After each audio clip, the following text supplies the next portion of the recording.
Apakah sudah terlihat, Pak Pepe? Sudah.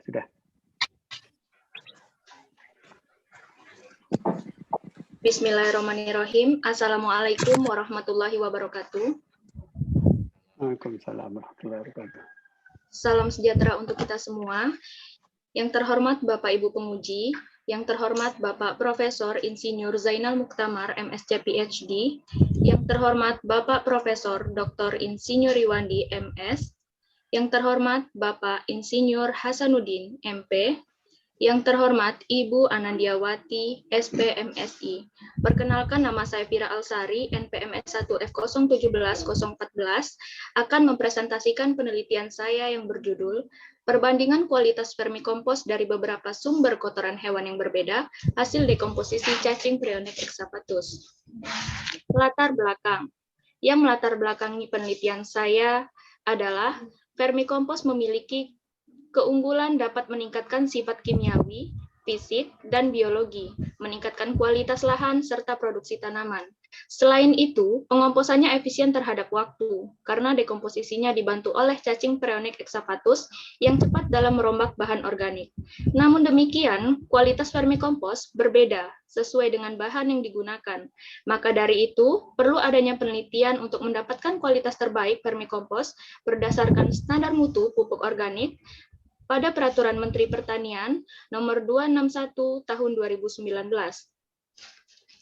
Adapun rumusan masalah pada penelitian ini, yaitu vermikompos memiliki kualitas yang berbeda sesuai dengan kotoran hewan yang digunakan. Maka perlu adanya penelitian tentang penentuan kualitas vermikompos dari beberapa sumber kotoran hewan berdasarkan standar mutu dalam Peraturan Menteri Pertanian Nomor 261 Tahun 2019. Tujuan umum untuk memperoleh pupuk vermikompos yang bermutu tinggi, dan tujuan khusus untuk menetapkan ciri dan sifat pupuk berdasarkan standar mutu dalam Peraturan Menteri Pertanian Nomor 261 Tahun 2019. Adapun metode penelitian, pengomposan dilakukan di Rumah Kompos Laboratorium Ilmu Tanah Fakultas Pertanian Universitas Bengkulu, begitupun dengan analisis. Kemudian pengambilan kotoran hewan untuk kotoran ayam dan sapi di Peternakan Universitas Bengkulu, sedangkan kerbau dan kambing di Desa Tanjung Terdana, Bengkulu Tengah. Bahan yang digunakan dalam penelitian ini yaitu kotoran sapi, kerbau, ayam, dan kambing, cacing Prionek hexapathus, dan air. Alat yang digunakan dalam penelitian ini seperti baskom plastik ukuran 36 x 28 x 12 cm, termometer, soil moisture tester, cangkul, timbangan digital, elektronik, SF400 kapasitas 10.000 gram dengan 2 desimal, karung, Munsell soil color chart, spektrofotometer, dan labu destilasi. Rancangan percobaan pada penelitian ini yaitu RAL dengan 4 perlakuan dan 6 ulangan. Perlakuan kotoran K1 kotoran sapi, K2 kotoran kerbau, K3 kotoran ayam, K4 kotoran kambing. Tahapan penelitian. Adapun tahapan penelitian, yang pertama penyiapan media cacing, yang kedua uji aklimatisasi, yang ketiga pemeliharaan vermikompos, yang keempat pengamatan vermikompos, yang kelima panen, yang terakhir analisis laboratorium. Variabel utama ada N total, C organik, nisbah C per N, bau dan tekstur, warna, serta bobot cacing.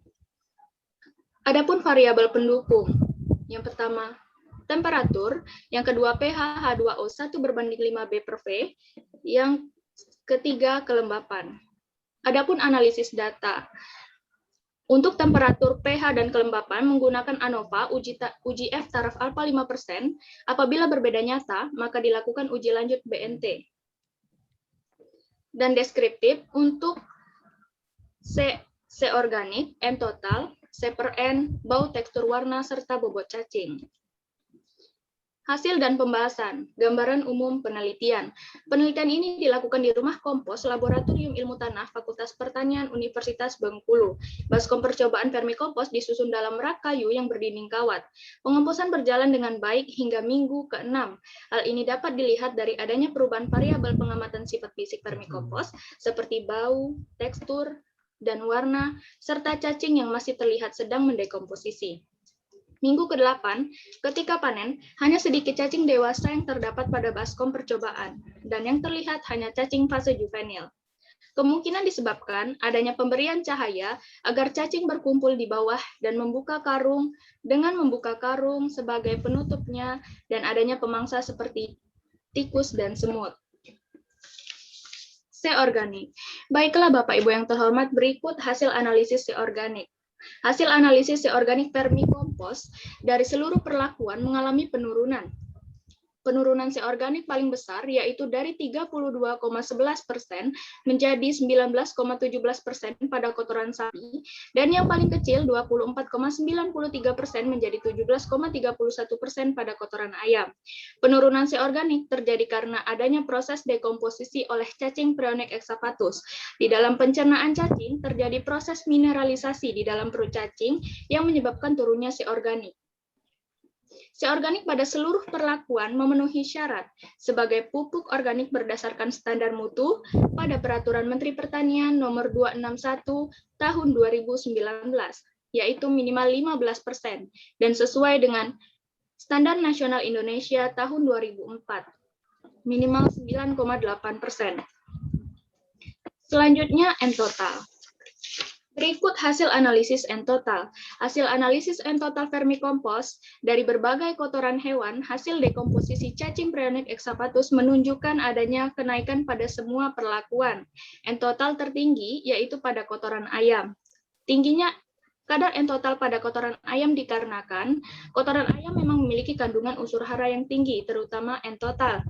Menurut Syamsu IR tahun 2013, bahwa N-total kotoran ayam mengandung N 3 kali lebih besar daripada pupuk kandang yang kadar N-totalnya 1,70%. Selanjutnya, kotoran ayam memiliki mikroorganisme pengikat N, dan adanya aktivitas cacing dan mikroorganisme di dalam pencernaan cacing, yang kemudian di dalam pencernaan cacing tersebut terjadi mineralisasi N. Selanjutnya, nisbah C per N. Nisbah C per N vermikompos, seluruh perlakuan mengalami peningkatan. Menurunkan nisbah C per N ini merupakan prinsip dari pengomposan. Hasil penelitian menunjukkan penurunan nisbah CN pada kotoran sapi, kerbau, ayam, dan kambing berkisar 7,17 sampai 11,92%. Hal ini sesuai dengan Peraturan Menteri Pertanian Nomor 261 Tahun 2019, yaitu kurang dari 25 dan sesuai dengan SNI tahun 2004. Selanjutnya, tekstur dan bau. Menggunakan pengujian organoleptik dengan 20 panelis dari Civitas Akademik. Berdasarkan hasil pengujian organoleptik, pengujian ke-1 hingga ke-6 pada seluruh perlakuan, kotoran hewan sapi, kerbau, ayam, dan kambing menyatakan bahwa tekstur telah mencapai kondisi bahan organik yang telah matang, bersifat remah atau lepas-lepas, tidak kompak, dan tidak dikenali bahan dasarnya lagi. Pengujian baiklah Bapak Ibu, berikut yang di bawah adalah kotoran ayam pada awal pengomposan yang masih terlihat padat. Yang di atas adalah kotoran ayam yang telah menjadi vermikompos. Pengujian kedua dan ketiga, perlakuan K1 dan K2 mengalami perubahan tekstur yang lebih cepat daripada K3 dan K4. Tetapi pada akhir pengomposan, semua perlakuan bersifat sangat remah. Dan untuk bau, berikut adalah gambaran bagaimana saya meminta responden. Kotoran sapi pada pengujian ke-1 memiliki kriteria sangat bau, begitupun dengan kotoran ayam dan kambing, berbeda dengan kotoran kerbau yang memiliki kriteria bau. Untuk warna, menggunakan Munsell Soil Color Chart. Seluruh perlakuan berupa kotoran hewan, sapi, kerbau, ayam, dan kambing mengalami perubahan dari terang hingga ke gelap. Pada gambar di sini adalah pengujian pertama untuk kotoran ayam. Hiu perlakuan K3 berbeda dengan perlakuan lainnya. Hiu kotoran ayam yaitu 5Y karena diawali warna kuning langsat menjadi abu-abu sangat gelap. Perbedaan hiu ini disebabkan pakan ayam yang berbeda dari perlakuan lainnya sehingga menghasilkan warna kotoran yang berbeda. Selanjutnya variabel pendukung. Derajat kemasaman pH berdasarkan uji PNT taraf alfa 5% menyatakan bahwa seluruh perlakuan memiliki hasil yang berbeda nyata. Dan seluruh hasil pH pada perlakuan sesuai dengan Menteri Pertanian, sesuai dengan Peraturan Menteri Pertanian Nomor 261 Tahun 2019. Untuk temperatur, berdasarkan uji PNT 5%, hanya perlakuan K3 yang berbeda nyata dari seluruh perlakuan. Sedangkan kelembapan tidak berpengaruh nyata karena adanya pengaturan kelembapan pada hari menjelang panen. Selanjutnya bobot cacing Perionic exavatus. Hasil pengukuran bobot cacing Perionic exavatus di akhir pengomposan pada setiap perlakuan terjadi penurunan yang sangat besar. Berikut adalah gambar cacing Perionic exavatus dewasa dan ketika panen. Bentuknya seperti cacing pada fase juvenil. Kemudian penurunan terendah pada ketiga kotoran ayam. Hal ini disebabkan karena adanya kandungan amoniak pada kotoran ayam yang tinggi sehingga menyebabkan cacing mengalami penurunan bobot. Kesimpulan dan saran. Kesimpulan, proses vermikompos berpengaruh nyata terhadap perubahan pH dan temperatur.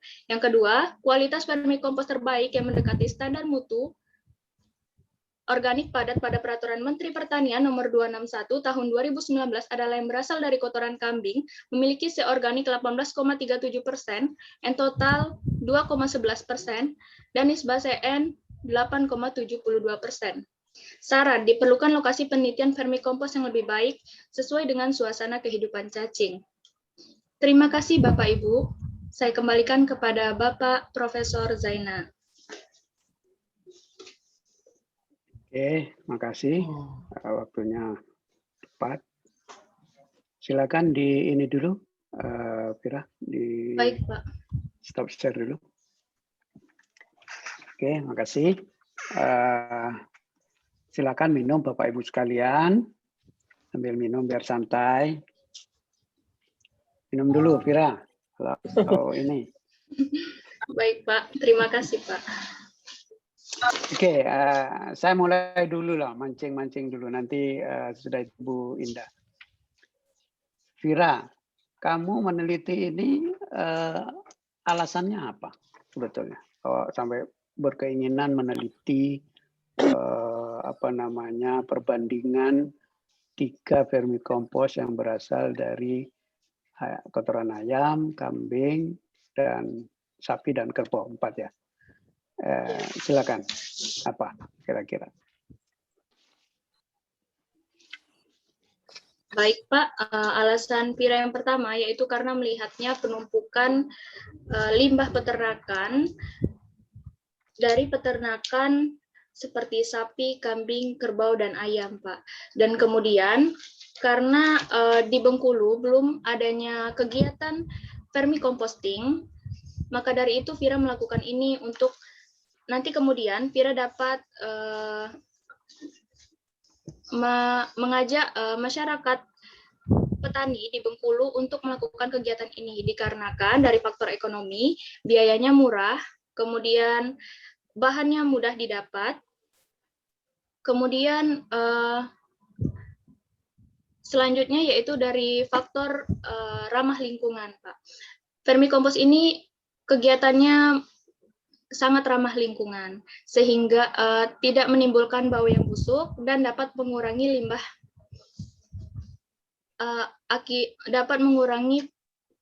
dapat mengurangi penyebab bau busuk akibat penumpukan limbah peternakan, Pak. Begitu, Pak.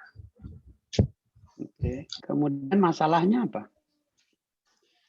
Masalah dari penelitian Vira yaitu adanya perbedaan kualitas vermikompos dari beberapa sumber kotoran hewan, dan kemudian akan untuk meningkatkan kualitas vermikompos, maka dari itu akan disesuaikan dengan Peraturan Menteri Pertanian Nomor 261 Tahun 2019, Pak, agar nantinya ketika Vira menjadi penyuluh pertanian, Vira dapat mensosialisasikan kepada masyarakat bahwa ada standar dari penggunaan pupuk ini berdasarkan Menteri Pertanian, Pak.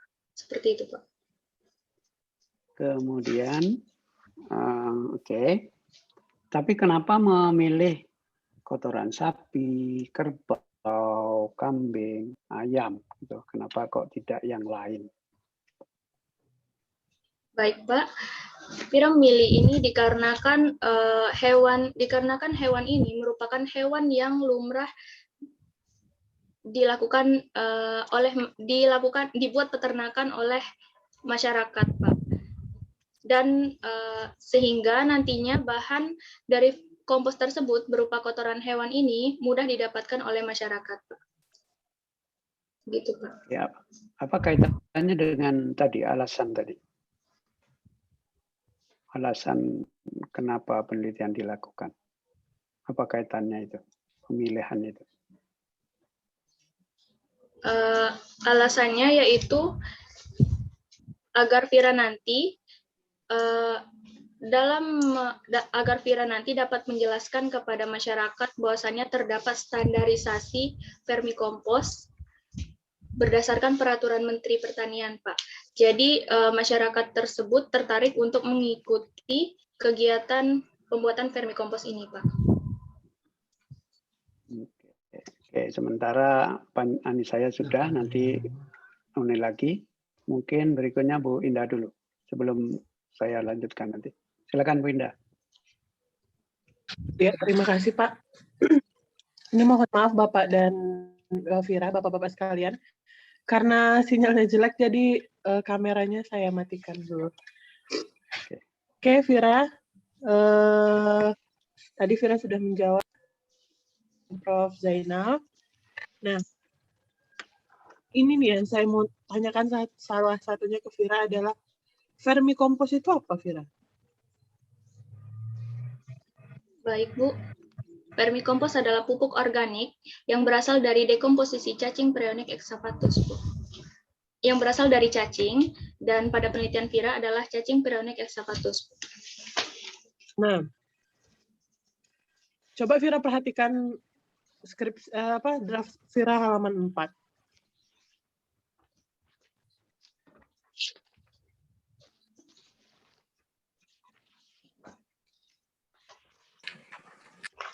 Iya, Bu. Betul nggak di situ penjelasan tentang vermikompos tuh?